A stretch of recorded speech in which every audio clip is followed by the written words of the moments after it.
দেশ ও জনগণের প্রয়োজনে বিমান বাহিনীর অবস্থান আগামী দিনগুলোতে আরও সুদৃঢ় ও সুসংহত হবে বলে মন্তব্য করেছেন নৌবাহিনীর প্রধান অ্যাডমিরাল এম নাজমুল হাসান। সকালে যশোরের বাংলাদেশ বিমান বাহিনীর একাডেমিতে গ্রীষ্মকালীন রাষ্ট্রপতি কুচকাওয়াজে প্রধান অতিথির বক্তব্যে তিনি মন্তব্য করেন। এ সময় তিনি সদ্য কমিশনপ্রাপ্ত কর্মকর্তাদের সাফল্য কামনা করেন। এই কুচকাওয়াজের মাধ্যমে একজন মহিলা অফিসার ক্যাডেট সহ মোট ৪৫ জন অফিসার ক্যাডেট কমিশন লাভ করেন। Officer cadet academy senior under officer Mohammad Mutasim Billah Tanim আনুষ্ঠানিক কুচকাওয়াজে নেতৃত্ব প্রদান করেন।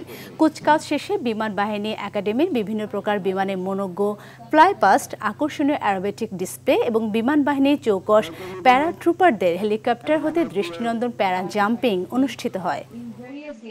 প্রিয় নবীন কর্মকর্তাবৃন্দ, আজ থেকে তোমাদের উপরও আমাদের প্রিয় মাতৃভূমির স্বাধীনতা ও সার্বভৌমত্ব রক্ষার মহান দায়িত্ব অর্পিত হলো।